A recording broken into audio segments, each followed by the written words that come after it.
Assalamualaikum warahmatullahi wabarakatuh. Apa kabar kalian? Semoga kalian baik-baik saja dan tetap diberikan kesehatan oleh Allah Subhanahu wa taala. Bantu channel kami dengan cara subscribe dan tekan tombol lonceng kalian. Terima kasih. Semoga kisah ini bermanfaat.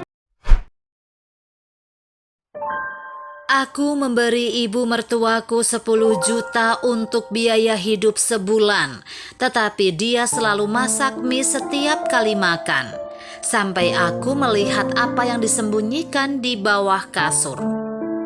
Aku dan suamiku telah menikah selama 13 tahun dan memiliki 2 orang anak.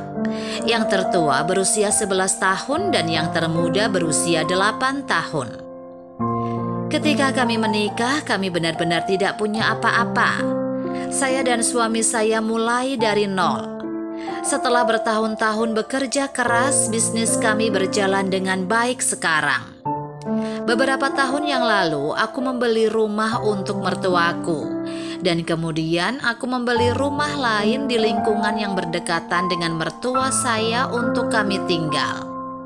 Karena saya sibuk menjalankan perusahaan setiap hari, aku menyerahkan segala hal di rumah pada mertuaku. Ibu mertua bertanggung jawab untuk memasak untuk keluarga kami setiap hari. Dan ayah mertua bertanggung jawab untuk mengantar kedua anak saya ke dan dari sekolah. Pada awalnya saya berinisiatif untuk memberikan ibu mertua saya 10 juta biaya hidup setiap bulan. Dan semua biaya keluarga ibu mertua yang urus. Jika tidak cukup, dia bisa minta lagi pada kami. Sebenarnya ayah mertua saya dan ibu mertua saya tidak kekurangan uang. Ayah mertuaku adalah seorang pensiunan dan gaji pensiun bulanan sekitar 10 juta rupiah. Suamiku memiliki kakak perempuan. Suaminya meninggal dalam kecelakaan mobil beberapa tahun yang lalu dan meninggalkan 2 anak laki-laki. Kakak perempuan juga tidak melek huruf dan mulai melakukan bisnis kecil-kecilan untuk mencari nafkah. Kemudian suamiku melihat bahwa kakaknya hidupnya sangat menyedihkan. Jadi dia berdiskusi dengan aku untuk mengizinkannya bekerja di perusahaan kami dan aku juga setuju. Kedua anaknya juga makan bersama ibu mertua dan anak-anak kami. Semuanya baik-baik saja. Ibu mertua merawat anak-anak dengan baik dan membuat makanan 3 kali sehari sangat bergizi dan sehat. Jauh lebih baik daripada makan di luar. Ibu mertua juga sangat mencintaiku, mengetahui bahwa aku bekerja keras untuk menghasilkan uang di luar dan dia tidak akan membiarkan aku melakukan pekerjaan rumah ketika aku pulang. Tapi dalam 6 bulan terakhir, standar makanan yang disajikan ibu mertua turun drastis. Di masa lalu, ibu mertua saya akan membuat iga sapi dan pangsit setiap hari. Tapi dalam 6 bulan terakhir kami makan mie di siang hari hampir setiap hari dan jarang makan hidangan daging. Anak-anak setiap hari ketika mereka kembali dari sekolah mengatakan bahwa mereka lapar dan meminta uang untuk membeli sesuatu untuk dimakan di luar. Aku akan memberikan saran kepada ibu mertuaku. Aku khawatir anak-anak tidak cukup gizi jika hanya makan mie dan sayuran. Ibu mertua tampak malu dan berkata bahwa sekarang semua harga kebutuhan naik dan harga daging sangat mahal. Aku mengerti apa yang dimaksud ibu mertuaku dan berinisiatif untuk memberikan tambahan 2,5 juta rupiah. Meskipun makanannya sedikit membaik setelah itu masih jauh lebih buruk dari sebelumnya. Aku heran bahwa 10 juta per bulan untuk biaya hidup itu tidak cukup.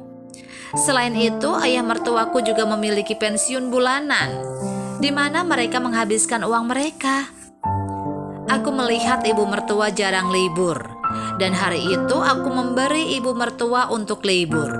Jadi aku meminta suamiku untuk membawa ibu mertua dan anak-anak ke taman untuk bermain. Aku melihat rumah mertuaku berantakan, jadi aku ingin membantu mereka membersihkan. Tanpa diduga ketika aku sedang merapikan tempat tidur ibu mertua, aku menemukan tas dokumen di bawah kasur. Saat aku membukanya karena penasaran dan sebenarnya ada kontrak pembeli rumah. Dalam kontrak itu atas nama kakak iparku. Aku segera mengerti bahwa ternyata mertuaku telah memotong biaya hidup kami untuk mensubsidi kakak iparku dan membelikannya rumah. Aku juga berpikir mungkin uang pensiun bulanan ayah mertua juga dipakai. Aku sedikit marah, bukan karena ibu mertua telah membelikan rumah untuk kakak iparku. Aku mengerti bahwa mereka merasa kasihan pada putrinya, tetapi mengapa ibu mertua harus memotong biaya hidup? Aku meletakkan kontrak di atas meja kopi dan mertuaku melihatnya sekilas. Kedua matanya menatapku dengan ekspresi malu.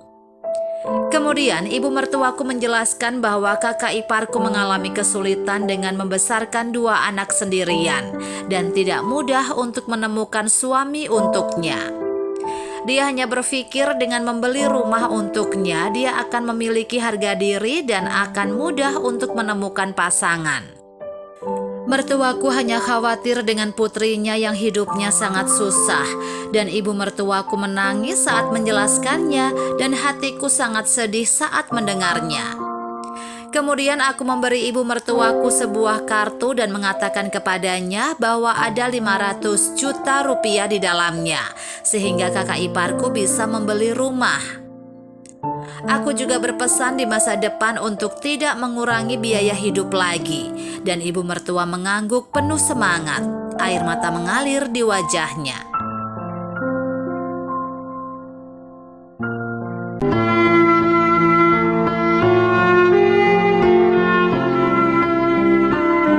Assalamualaikum warahmatullahi wabarakatuh. Apa kabar kalian? Semoga kalian baik-baik saja dan tetap diberikan kesehatan oleh Allah Subhanahu wa Ta'ala. Bantu channel kami dengan cara subscribe dan tekan tombol lonceng kalian. Terima kasih. Semoga kisah ini bermanfaat.